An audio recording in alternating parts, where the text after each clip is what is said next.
COVID-19. So it's actually very nice to put on another vocation hat and think about hymns and sort of some of my leadership in the church.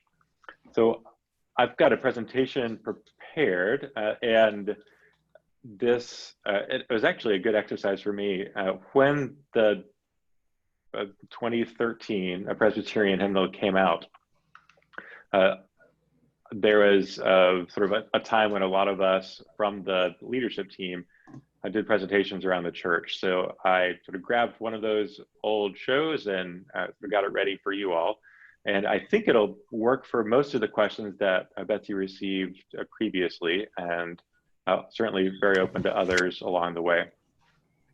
So with that, let me try to actually share my screen. And I think then you will be able to, I'll have to give myself permission. Or I gotta make you a co-host, don't I? Yeah, maybe let's, I'll make you a co-host. Okay, that'd be great. Okay, there you go. Okay, let's try again. And PowerPoint, perfect. All right, so can you all see? Yes. The slide, super, okay. So, and maybe I should preface this with, so the reason that the subtext of sort of Betsy's invitation there was I served on the hymnal committee that helped create the hymnal for the Presbyterian Church USA. It's called Glory to God. It came out in 2013. It comes in two colors, purple or sort of reddish. And so I'm going to talk tonight about that process.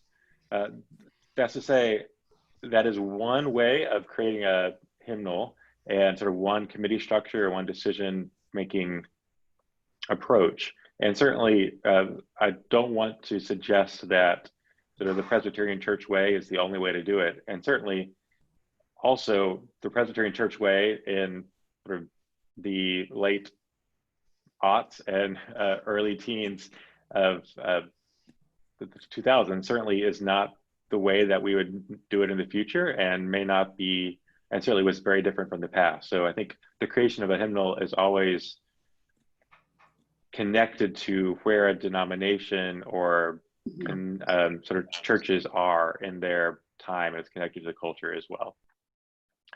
So for instance, just as a footnote to that,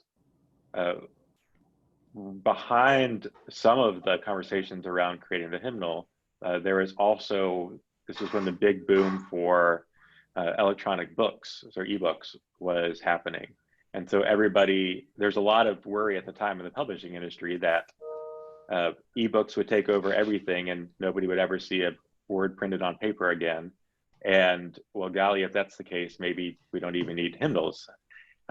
And now we know, 10, 12 years later after that process began, that ebooks are an important resource, but that's not the only, but they haven't stopped the creation of dead tree books, as I like to call them. So with that, we're not gonna sing just because Zoom breaks, but I'll start by reading the stanza from I Love to Tell the Story. I love to tell the story of unseen things above, of Jesus and his glory, of Jesus and his love. I love to tell the story because I know 'tis true, it satisfies my longing as nothing else would do. I love to tell the story, 'twill be my theme and glory, to tell the old, old story of Jesus and his love. And this was written by Catherine Henke in 1866. It was part of the evangelical Anglican tradition, and she was part of a women's group who worked to care for and educate the poor. So tonight, I'll be telling the story of the creation of one hymnal. And as we get going, this is always a little risky with technology, but I would like a few folks to just respond. So what is it, one of your, superlatives always give me a little bit of a hiccup, but what is your favorite hymn or a favorite hymn of you, and who taught it to you? And sort of how does that sort of connect to part of your faith journey. So we've got too many for everybody to share, but would one or two folks like to share, sort of come off mute and share their favorite hymn and where they learned it or who taught it to them, and then Well,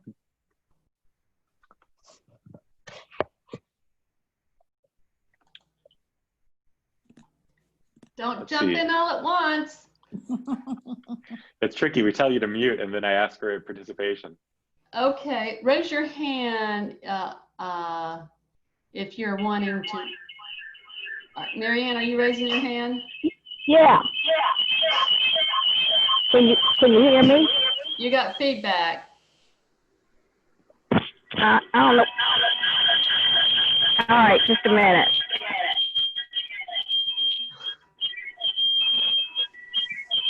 I don't know what to do about that. Go on with somebody else. Okay, who else would like to? I would like to say something. Okay, Moores, yes. Yeah, I would like to say that what's the new thing from Copeland? All of a sudden, drew a blank. One of my favorite hymns now is one that is in the new book that Adam helped put together and was written at our church. Look Who Gathers at Our Table, that was commissioned for our beloved pastor's 25th, was it, Brant, I think? And Michael Corzine wrote the music. So anyway, that has become one of my favorites. Not an old one, but a new favorite. Great, thanks. That's actually a good example of how hymns come into the world, right? Because there's many different reasons for hymns being written for particular occasions, and sometimes then sort of the broader church picks them up, and sometimes they serve a purpose that are one and done, and help a particular community at a particular time. Anybody else? Francis? Well, I've got so many, but I think one that really speaks to me is trust and obey. That comes out of the Baptist hymnal. But I had always known that I was supposed to trust, but someone pointed out to me, that you really have to consider that you need to obey Jesus. So, and also it was one of the first ones I ever learned to play on the piano. Great. I forget, it only has one, I think it's a flat. I can't even remember that, but Oops. that one is probably. No worries. Great, thank you. Yeah, that is a great connection, both theological and then through practical and educational. Thanks. Got one. Beverly. Okay. Great. But I can't tell you too much about it. But it goes like this. Da, da, da, da, da, da, da, da, da, da, da. I sing a song. Oh, I was a soldier and I sing a song. Yeah. I sing a song, but it was Episcopal, not Presbyterian, apparently. Well, it's everybody's hymnal. I know it is, but I mean, I don't know that we've ever sung it at my current church. But anyway, but as a kid, the last line was something like, God help me to be one too. Mm-hmm. And I can remember being really little, and it was so personal. So that's just a meaningful hymn to me, but I haven't sung it in 100 years. Bev, where were you on All Saints Day in November? Oh my gosh, here we go. Oh, yes. Wouldn't you know? How about next time? Great. Yeah, well, I'll tell you what I don't like. Sorry. All right. Could you hear it? I think it was because every Sunday night I grew up in the Methodist church, and it was always, you could raise your hand and say, I want to hear this hymn. And there was this little old lady in the back, and she always wanted How Great Thou Art. And it really wasn't, at the time I thought it was a bad hymn, but I just heard it over and over and over again. And I was dying for something just different. So I try to hear it with new ears, thinking that that was just my experience then. But I don't know. One of my favorite hymns is King of Glory, King of Peace. Yeah. But Wonderful. I don't, do y'all have that in the Presbyterian hymnal? Michael? Adam? That George don't think so. Okay. But anyway. Anybody else? I've got one. One that I have come to like is "My Shepherd Will Supply My Need." Is it Resignation? Is that the in tune? Mm-hmm. Is that what you're looking at? Great. Thank you, Walter. Yeah, Adam. Yeah, my favorite is "Oh, for a Thousand Tongues to Sing." I believe my mother taught it to me. She's a former Methodist from Dallas, Texas. And so I miss all those thousands of tongues singing in our. Sure.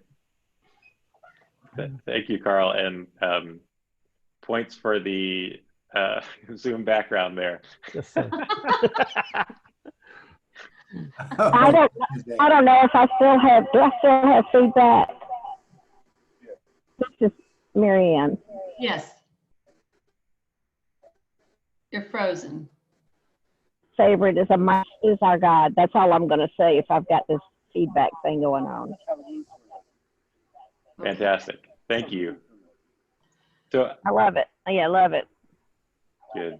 Well, and I thank you all for sharing. We could, do this all night, and it's a fun part of hymn sings.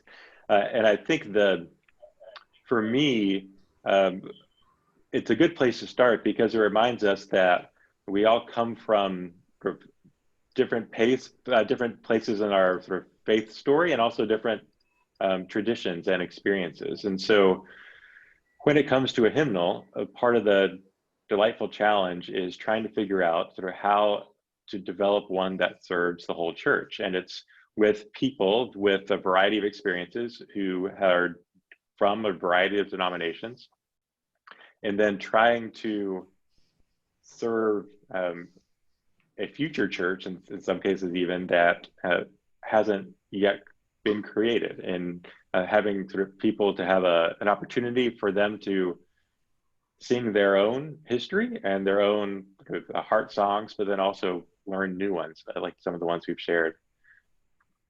For me, I have at different points in my life connected with different hymns. Actually, several of the ones you have shared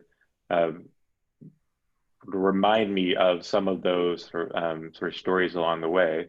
And I certainly do remember as well in the learning in choristers, how to sing hymns, and even some of those descants come back to me back when I had a much higher voice. And so hearing those and remembering that experience of the faith certainly connects me to the Church of the Ages. So there's a lot of great hymns out there, and the question becomes for a denomination or a group of churches. So usually hymnals are created by denominations, but not necessarily. It could be created by a publishing company or a group of churches that are banding together. The question is why a new one? The other one is often serving the church quite well and often quite beloved. So why create a new hymnal? And so for the Presbyterian process, one of the metaphors we used was a family album. And so here is the time. So a cute girl in the middle there in green, that's with lacking some sort of hair skills, is my daughter, Thora Marie. So she's probably about 4.5 months in that photo. And up top there is, that's my dad in a little bow tie, his family. And so Adam, we're not seeing that. You need to move it to the 4th frame, I think. Let's see. Bring your window to the front. There we go. There you are? Okay. Oh. There you go. Yeah, thanks, Betsy. Sorry about that. Not sure how That's okay. So tell us again who we're seeing. So this is my daughter, Thora. Oh. And then this is a family photo of my dad. Pretty sure that's my dad. And then this is a family wedding. And so when it comes to new people in your lives or new celebrations like weddings, we don't, as a family, tell the rest of the family, well, it's all very nice that you're having a wedding or a baptism celebration, and but we already have photos of weddings, or we already have photos of baptisms. We don't need any new ones. And instead, sort of a family album is a collection of old photos, but also sort of always being made new by the new experiences of family. And that's true for hymnals as well. So there's space for new stories to be created and new people and experiences to be welcomed in. And also, as some family albums, just sort of as time moves on, you can even have a decade-old photos that you don't know the story of them as well, and maybe they don't sort of connect at all anymore. And sometimes there can be an opportunity to sort of reestablish sort of part of that album and sort of reclaim the connections. And so a hymnal is really a time to take, for a church to take the opportunity to think through, well, who is in our family album at the moment? What new experiences and people and stories have been added since the last time we developed a hymnal? And then to think about it theologically, what has God been up to in new ways that has pushed the church to establish and sort of discover new things? And so the question is, and this came in some of the previous questions from Betsy, where to begin and why? So every denomination is different. The process is going to reflect the culture and polity of the church. And absolutely, church publishing houses may play a role. And so in the Presbyterian Church and in the Episcopal Church as well, there's a distinction between sort of a denominationally a hymnal with stamped with the denomination seal of approval, however that process looks. And so that happens in the Presbyterian Church about every generation, give or take. And a supplement, so that is usually sort of a thinner book that is put out often by a publishing house. And those things, that process is usually driven by the publishing house and has its own challenges, but probably doesn't have the same stamp of approval from a denomination. And absolutely, the Holy Spirit's always working in processes to help create something new. And so, though the sort of as soon as the Presbyterian hymnal in 2013 came out, it was out of date in terms of for keeping up with the exciting new work of the Spirit. And so there's always opportunities for churches to think about sort of the new songs that God's people are singing. So for this particular story, sort of in the Presbyterian Church way back in 2004, authorized the Presbyterian Publishing Corporation, which is the name of our publishing house, to begin research into the feasibility of a new hymnal. Sorry, I got a typo there. So that began turns out 9 years before the actual hymnal was published. And so they sponsored a survey and surveyed sort of a significant portion of the Presbyterian Church, asking questions around whether they think there should be, is it time for a new hymnal? Are you satisfied with the options in the previous hymnal? Where are the other sources you're going? That sort of thing. And that survey helped the next General Assembly. Don't remember if we were meeting annually or not, but in 2006, the General Assembly to pass a motion, an endorsement that the Presbyterian Publishing Corporation began a new hymnal process encouraging sensitivity to certain matters, including process, format, and contents. And so how in this instance of the church they did that is they sort of, the denomination told the publishing house, so you take it from here, but we're going to give you some very general guardrails. And then the hope was at a future assembly for them to bring the sort of final edition and for it to get the stamp of approval from the church. I think I don't remember the actual language, if it was endorsement or adoption or something like that. So the Presbyterian Publishing Corporation took it from there. They funded the project from their internal budgets. They employed an editor, whose name is David Eicher, and a marketing director. They appointed a committee. I'll tell you some of the details about that process. And they sponsored further research, and they also helped support production decisions. Questions around like, what color should it be? How heavy should it be? What type of paper? That sort of thing. And so about that committee process, so they said, well, we don't just want to, pick the folks we think would be good. They sort of put it out to the church through a open call and asked for people to put applications in to apply to become a member of the hymnal committee. So there are 220 applications. Looks like there are 15 people on the committee, in addition to the editor and the chair of the committee, Mel Bringle. So she, I believe, was recruited before the official committee process. And in terms of that the sensitivity to certain matters, including process, format, and contents, we, as a church, certainly wanted to create a diverse, inclusive committee. And so they had certain language around, diverse candidates, and they also had very explicit language that 2 of the committee members would be, I think it was under the age of 28 or 30. I don't remember the actual cutoff, but basically they wanted young adults.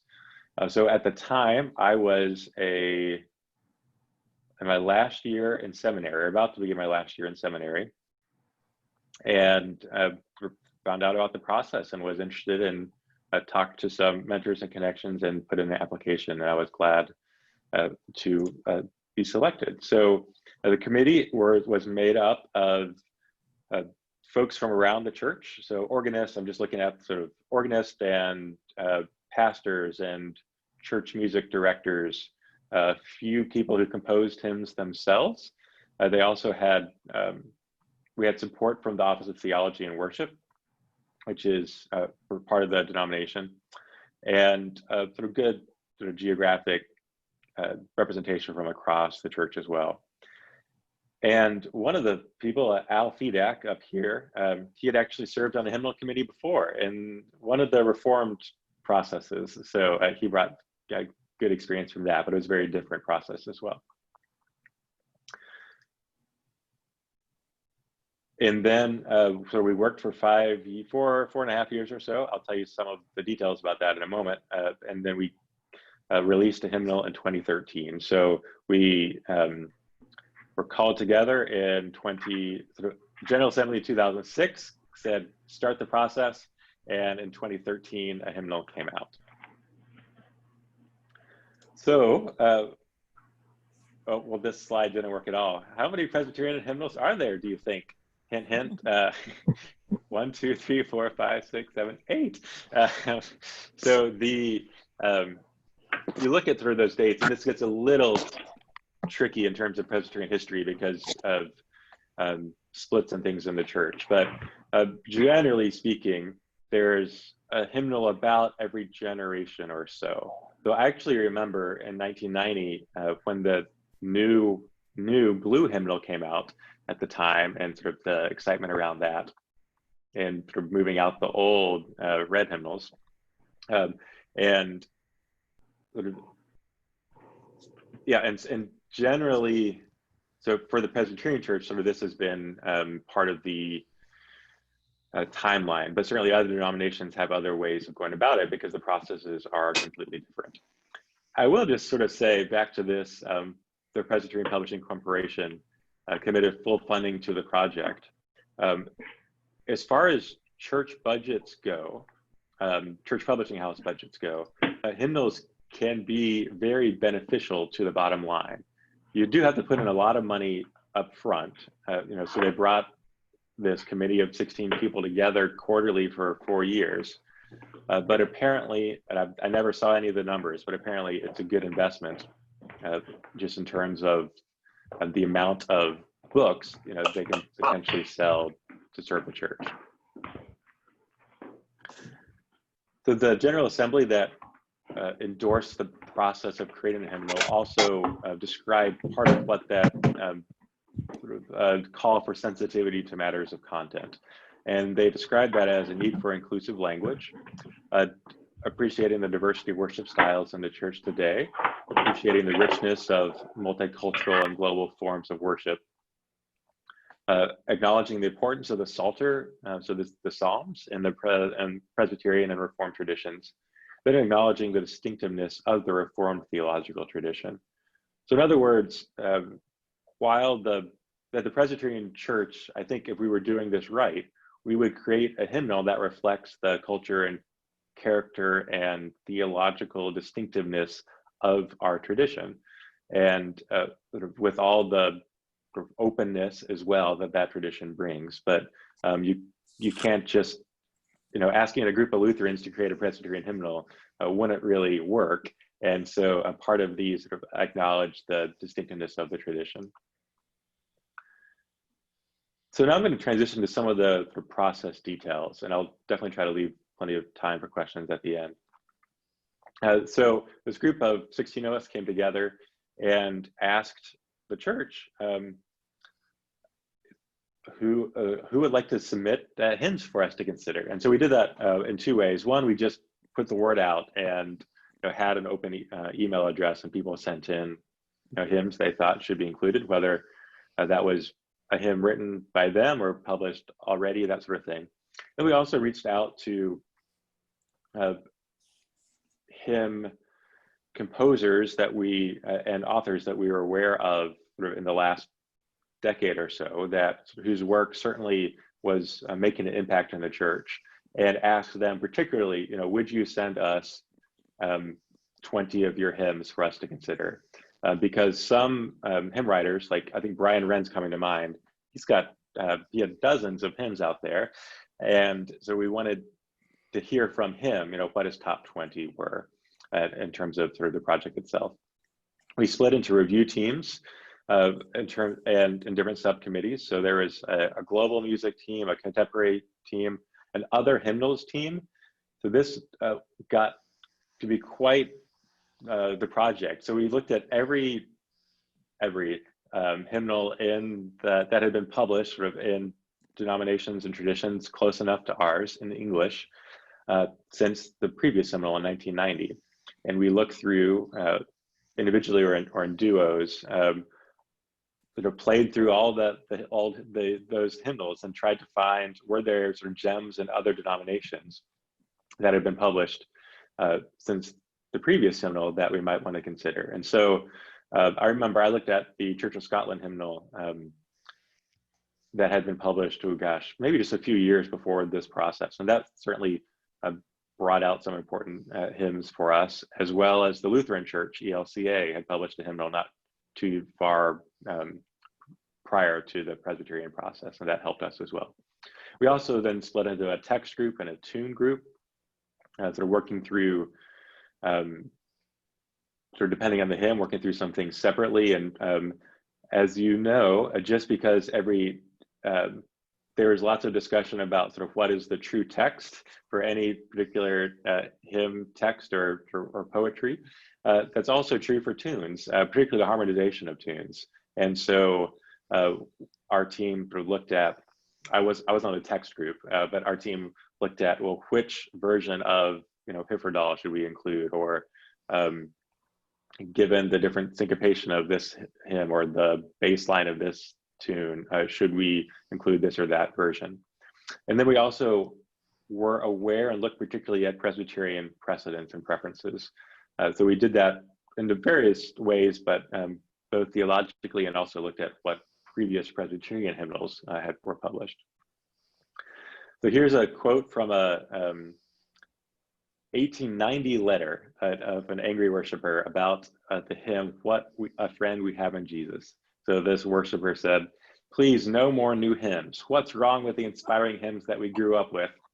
When I go to church, it's to worship God, not be distracted with learning a new hymn. Last week's new hymn was particularly unnerving. While the text was good, the tune was quite unsingable, and the harmonies were quite discordant." So say what you will about What a Friend We Have in Jesus, but it certainly has become a beloved hymn of many of the church. And it will not surprise you that previous generations of the church also struggled with some of the sort of newness or just even the challenge of singing new hymns and learning those along the way. And so with What a Friend We Have in Jesus, and there's so many other examples that sort of you all could call out, even sort of the question of what is singable is a interesting challenge. So if we were meeting in person, we would sing What a Friend We Have in Jesus. It is a very, they'll say, jaunty tune, but it's perfectly singable, and in fact is maybe quite fun to sing. And indeed, this was in both the 1990 hymnal and then came through in the new hymnal. So I noted one of the things we looked at is the Presbyterian tradition. And we actually developed a spreadsheet of all the hymns that had been part of a Presbyterian hymnal since 1874. And you can see just, so this is just a snapshot of that. You can see some of the hymns that we think are have been around forever, maybe have not, and then some hymns will come for a time, so 1874, 1901, and then drop out. A Broken Heart to My God, My King, I do not know, but it hasn't been published, looks like, since 1901. And then there's also, this isn't a good list because this is alphabetical, but there's other hymns that I think of as sort of old favorites of the church that actually are relatively recent, sort of joining in the church. And then hymns like this, say, Abide With Me, Fast Falls the Eventide, that had appeared in every hymnal since 1874. Obviously, we were going to include that one, so we weren't idiots. And so we looked at sort of the process and the history along the way. I'm going to just skip this, but acknowledge that absolutely this is the hymnal. This is the history of Presbyterian hymnals, but we can also go back to Scripture and look at all the places in Scripture where there is song. And just for time, I'm going to skip this too, but certainly acknowledge there's a long history in the church of singing as an important part of the way God's people worship, and sort of not just as an intellectual part, but as sort of connecting with heart and connecting with your spirit. And sort of people, and the God's people has wrestled for a long time about that. And just sort of as a fun Presbyterian footnote, remember John Calvin, sort of one of the forefathers of the tradition, proposed that hymns should only be sung in simple melody and sung in unison. They should be easy enough for children in the vernacular language, memorized, and only come from Scripture. And so the Presbyterian tradition that reflected in the 2013 hymnal comes from that tradition, but absolutely sort of has a different feel and different taste, because there's a lot more variety than sort of what Calvin was advocating. And so we were very aware that as the committee process went on, there were just new ways of taking on questions that the church had been facing a long time. Questions like, how much weight should we give my history, and how much weight should we give my culture and tradition? And we were very, so as we made decisions about what hymns to include,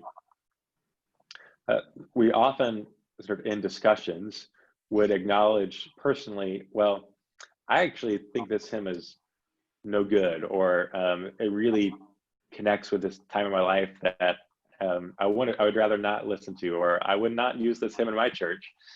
And at the same time, the same person could say, and I think that that hymn, though, is an important one for the whole church. And so we tried to always think about, when we made votes, you know, it wasn't about, is this hymn my favorite hymn, or do I want this to appear in the hymnal, but should this appear in the hymnal that serves the full church? And so we thought, given that and through other concerns, we're careful about the need for inclusive language. So wherever two or more Presbyterians are gathered, there's one who says, I very much object to the alterations made to incorporate politically correct language. And another will say, limit the sexist language and update the archaic language. And so there's no one answer, of course, with this. And we tried to make decisions that certainly appreciated both sort of the ancient poetry, but also used inclusive language for humans and expansive language for God. So one of the ways we did that was research the originals and denominational variations, because a lot of the hymns we think of as the good old way to do it is actually a relatively modern version. And so we were able to restore some archaic language that actually fit the hymn better, and that a previous hymnal committee had changed, but then also change some language that just didn't make sense or didn't sing well and stuff like that. So certainly there was no one standard applied, except more sort of connecting these values together along the way. And I'll just note copyright concerns there, because sometimes we would suggest a change and the copyright holder would say no. And then we would have to decide, well, okay, do we care enough about this change not to include the hymn, or are we just going to go with sort of what the copyright holder suggested? So to do that along the way, we developed for every hymn a sort of matrix. So we looked at the text of the 1990 hymnal, if it did appear there. We would look at other stanzas. So there's often more stanzas in sort of the tradition than appear in modern hymnals. And then looked at something. So this is just an example for All Creatures Ever God and King. So in the Methodist hymnal, they had "O Brother, O Sister Moon," whereas in the 1990 Presbyterian hymnal, we had "Thou Rising Moon," "Thou Burning Sun," and sort of we looked at the history as to where it began to paraphrase, and looked at the Lutheran hymnal that had come out a little bit before ours, and said, and then we would recommend a text, so that we would work through, okay, we think this is the best version of this hymn for our church at this time. So this one looks at it, or went back to some of the more original personification. So this is going to older language, but also didn't reflect all the more archaic language along the way. My favorite example for this is "Be Thou My Vision," which in the new hymnal we added a verse. So we brought back a verse from previous times, and also restored some of the archaic language that I think actually makes the hymn make a lot more sense, because so it's a hymn that was developed sort of in the Celtic tradition, that is singing to God, that God is the ruler, not the high king of that land, and sort of it's making a cultural claim about God and against culture. And the language had been a change to minimize that distinction, and so we went back to an older version, and I think it sings, and we added a verse as well that I think sings really well. And so along the way we considered questions like is the word in the first line or title. So obviously changes there would be a bigger deal. It's a word in a rhyming position. Is it so well known that people normally sing it by heart? And is the rest of the language and imagery of the text historically flavored such that modernizing in one place creates an incoherence? So we probably developed what ended up being a consistent inconsistency. That's just part of how 16 people work together. We appreciated the diversity of worship styles in the Presbyterian Church. So certainly, whatever 2 or more Presbyterians are gathered, some will say, "I hope you will attend to the growing edge of contemporary Christian praise songs." Another will say, "Please don't subject us to any of that happy, clappy music." And so we dealt with those challenges and certainly included some contemporary Christian music along the way. We thought for congregations that had a contemporary service, we wanted enough to a contemporary music in the hymnal to allow them to use it for a significant number of their services, but also appreciated that they had already developed other ways to find music, and so that this wasn't going to become, all of a sudden the go-to resource for contemporary, contemporary services in the Presbyterian tradition. And it was also an opportunity for the church to find some new songs. And similarly with multicultural and global worship, wherever 2 or more Presbyterians are gathered, one says, "Put foreign languages in a separate hymnal," and another says, "I appreciate the songs from other traditions and ethnic groups." And so certainly we include a lot of global music, whatever that is, in this hymnal, including, you can see this country listed there. We included plenty of wee songs from the Iona community and chants from Taizé. English words are printed directly below the notes, and we made the intentional decision that for non-Roman alphabets, we printed those in their actual language so that they could sing, rather than transliterations, which if you speak Chinese and you see an English transliteration, it doesn't really make sense. And so some examples of the global music included are on the slide. Certainly, "Come Now, a Prince of Peace" is one of my favorites. And then there's some great stories of Presbyterian connections. So "To My Precious Lord" and "Praise God, All You Nations" have connections to the Presbyterian Church in Korea in the first case, and to Presbyterian missionaries and connections in Ghana.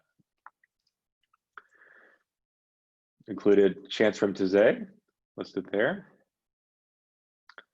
It also appreciated the enduring value of traditional hymnody, including spiritual and gospel songs. We, I'd say, added more than the 1990 hymnal, certainly. And the new hymnal from the 2013 hymnal certainly appreciates that tradition. So from the 1990 hymnal, 65% of the hymns included in that hymnal were carried forward to the new hymnal. And so it certainly was acknowledging the support and appreciation of that 1990 hymnal. And included also several hymns that were in the 1955 red hymnal, but did not make it to the 1990 hymnal. So these are the comeback or brought back songs. So one of my favorites here is "Jesus Calls Us" or "The Tumult," which not the best tune in the world, I think, but it's an amazing text that speaks a lot to sort of where we are as a culture around challenges related to money and idolatry, and I think really speaks to the culture today. And then some of these shocked us. So "Shall We Gather at the River" has only appeared in one Presbyterian hymnal in 1874. "His Eyes on the Sparrow" had never appeared, and "Standing on the Promises," softly and tenderly leaning on the everlasting arms, also had never appeared. But we heard from folks that those were being requested by folks at funerals, that for many who had joined the Presbyterian Church later, that these hymns were part of their heart song and part of their tradition, and wanted an opportunity to sing them with their Presbyterian brothers and sisters. Given the Presbyterian tradition, we emphasized the Psalter, the Psalms, and tried to navigate the challenge of wanting to include all 150 Psalms and wanting to, versus, saying, well, those are all developed in another place. And so what we ended up doing was including a Psalm for every time a Psalm comes up in the Sunday lectionary, that there is a version of that Psalm in the hymnal. So I'm going to speed through the rest of these so we have time for further questions. The question of how do you arrange a hymnal is really challenging. There is one example in tradition of a hymnal that just said, screw it, I can't figure out how to arrange these. Let's just put them all alphabetically. Well, turns out that was a really bad idea. People hated it. But so we sort of arranged ours with a theological framework that included sort of theological connections. And those theological connections also match somewhat with the flow of worship. There's always going to be challenges along the way, though. And then, certainly wanted to claim and think through the distinctiveness of the Reformed theological tradition.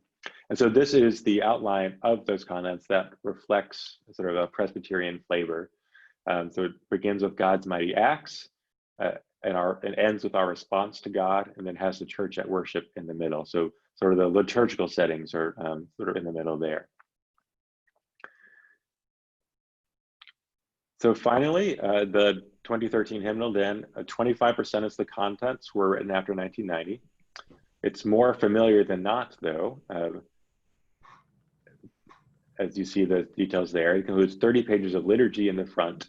It gives the option of red or purple, and increase the number of options of hymns and songs for sacraments. So reflected to move the church to also has online and projection and ebook components, as well as apps. And I will stop there, and let's see if there's any questions. Let's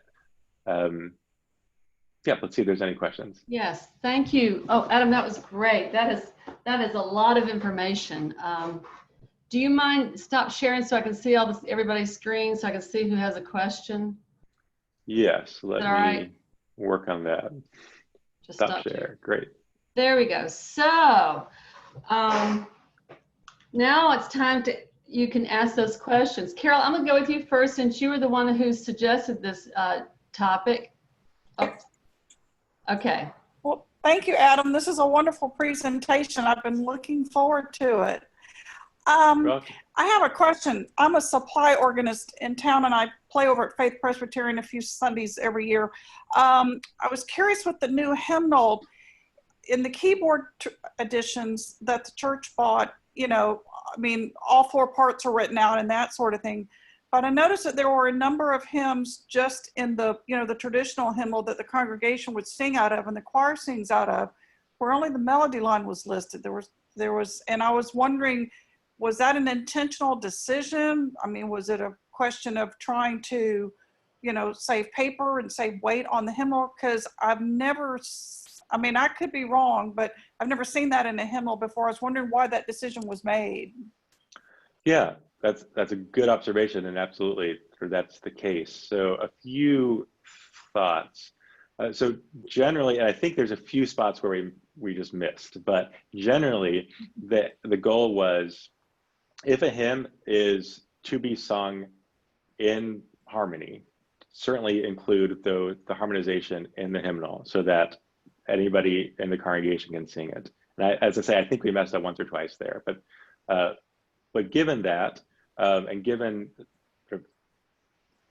how people's sort of musical sort of educations these days, we did sort of lean towards the option of having something that's a little easier to read and maybe not quite as sort of overwhelming for somebody who doesn't read music very well, so to have just then the melody line, and knowing that sort of choirs and accompanists and organists would have access to sort of everything they needed.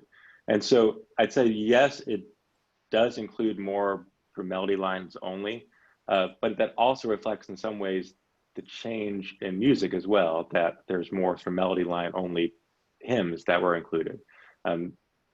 So part of the negotiation that sort of went into some of the challenge. And yes, in terms of paper, you can fit more hymns in if you don't include every harmonization of every accompaniment version of the hymn. Okay, thanks. Carol, can I just jump in? Yes. To Carol's question, the Episcopal hymnal is the same way. It's loaded with hymns that just have melody line, and that was 1982. And when it came out, I'm old enough to know when it came out, it was the same complaint. Where's our harmony that we like? So it's an editorial choice with never a perfect solution. Okay. But Calvin would have approved. Calvin would have approved. Okay. All right. Mike Hugo has a question. I have a fast question about Presbyterian polity. With your assembly, did the assembly approve the texts only and leaving the choice of tunes to your committee? Or do Presbyterians have to approve both text and tunes? Yeah, great question, Mike. And I'm sorry, I can't remember exactly the language of the assembly, but it was unanimous, and it was more of a adoption of sort of the whole package.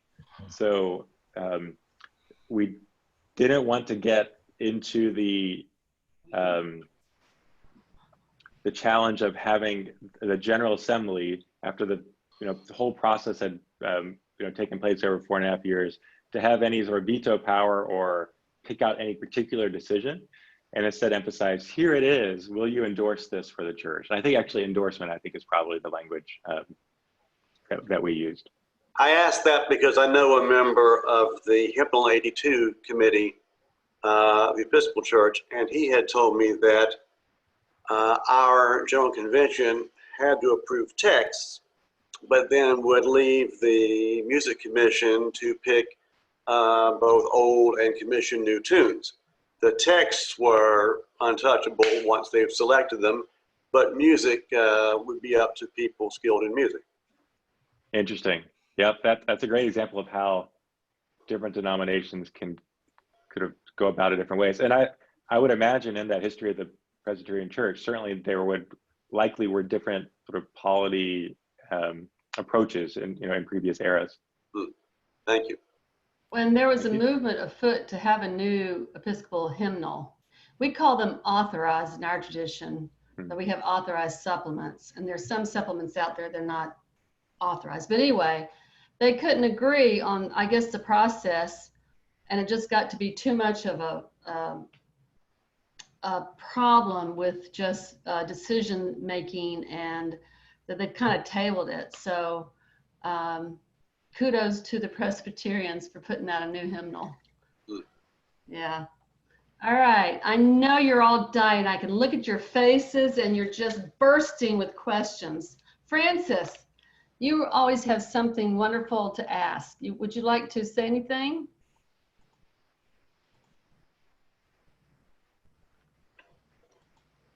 Can you unmute? There you go. Okay. Yeah, but just a comment.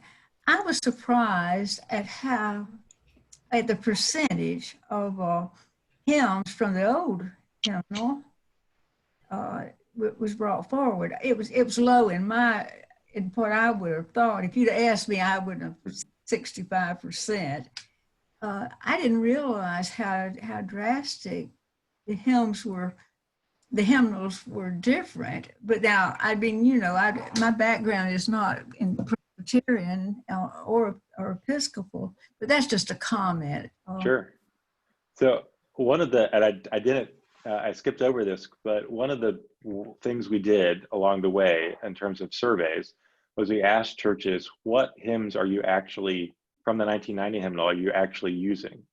And so that helped us get a good understanding of what might be, I don't want to say on the chopping block, but what might have been published and just wasn't being used, and that space might give room for, you know, new expressions.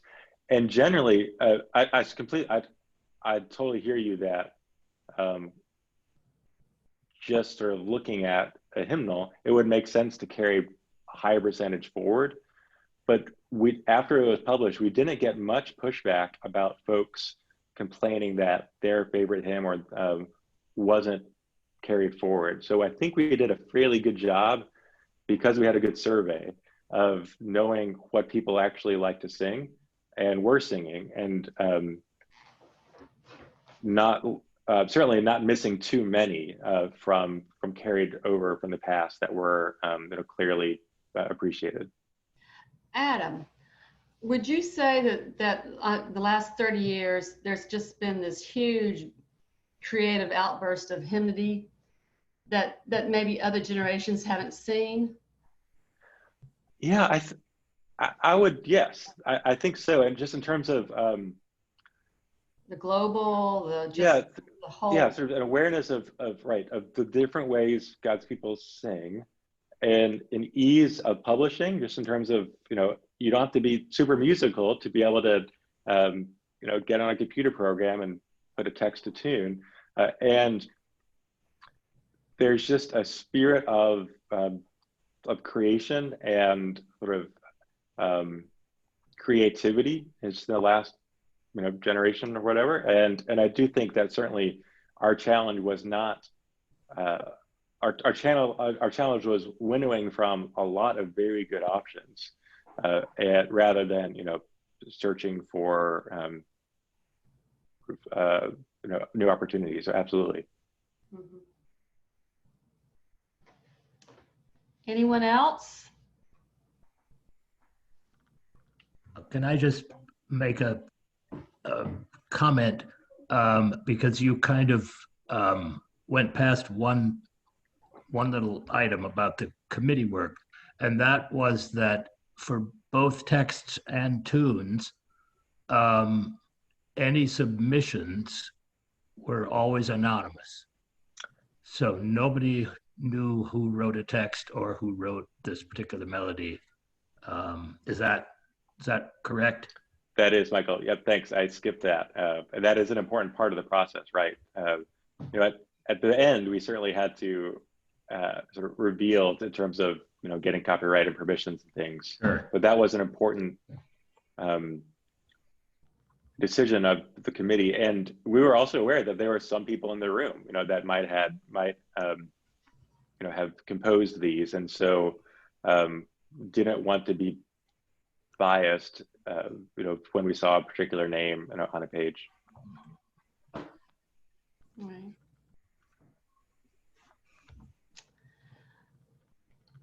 Any more comments or thoughts, or raise your hand? Carol. Hi. Adam, with our society going increasingly paperless and everything, do you think that this is the last generation of printed hymnals that we will have? I mean, so many of the praise contemporary worship services, you know, they do everything on a screen and there's no melody line, which is one reason I don't like those kind of services. But do you think that this is the last generation of printed hymnals we're going to see, or do you think that this is something that will continue? I think it will continue, but I'm going to, because the technology of a book is just really great. So, you know, so humans created this, and, you know, there's a lot of production value that went into this. But, you know, you can drop it from a balcony, you can open it dozens of times, it doesn't have to be charged. All the sort of beautiful things that, you know, books give us. And so, you know, not neglecting, you know, the you know, opportunities that technology do allow for screens and, you know, electronic music and all that. I think that the actual technology of a printed book is pretty lasting, and those probably will still be opportunities for that for some time to come, at least. Did you get a lot of pushback on including gospel hymns in the new hymnal, like Leaning on the Everlasting Arms? That's a good question. Certainly none of the talks I gave and sort of the experiences I I think for a lot of people,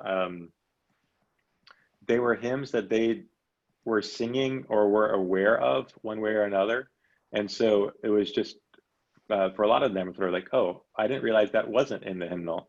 And so there was a welcome to it. And then there's some things like, I don't think I knew the song, at least not very well, Take Me to the Water, baptism spiritual. It's a fantastic spiritual that exactly sort of that sort of lives into the sort of walking to the font. So you just get the feel that the community is walking to the river to celebrate a baptism. So that's one that's for me is sort of really connected. And when I do these sorts of talks and we can sing together, sometimes we'll sing in it, and there's usually quite a positive reception. Okay, thanks. Sure.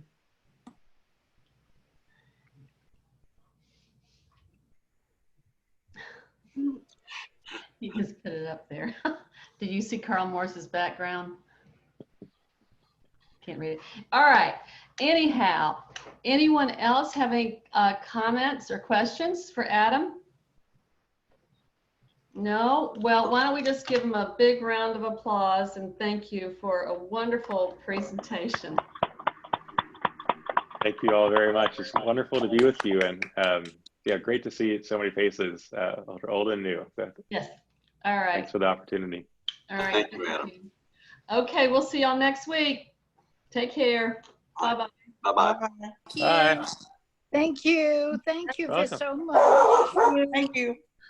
Thank you, Adam. Good to see you. Bye, love. Bye. Thank you, Adam. Thank you. Thank you, Adam. Sure. Take care, Mike. Take care. Good job. Thank you. Thanks.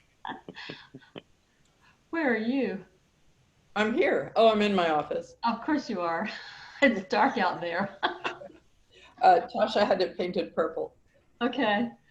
All right. Well, he did a great job. I think so too. I almost did this. Hugo. Oh, he just left. But I just didn't want to keep embarrassing him. But at least he showed a picture of Thora Marie. That was I don't. How many people are left? Can we tell? well, we have Tina and Barbara. Now we have Barbara and Adam. Okay. Yeah, So, now it's just family. Michael, where'd you go? Great job. What a lot of work. yeah, that was great, Adam. Yeah. That was very, very good. Did you get something similar at First Pres years ago when it came out? I don't think so. I got, I did some for presbyteries in the Midwest, and then I actually did this not that long ago for a church in Red Wing, Minnesota, and thought, oh, this actually might be good for this. So yeah, happy to do it.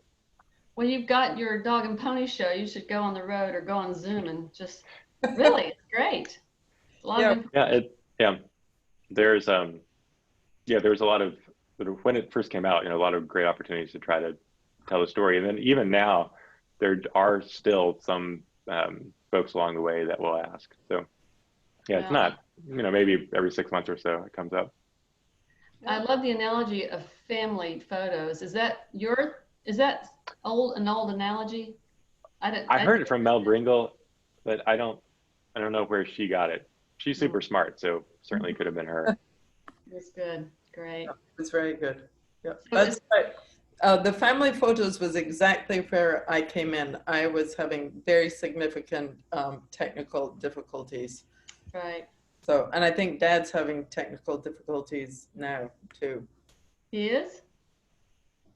Oh, you're muted. I'm back now. My Mac crashed. That never happens, but I've been running too many videos, editing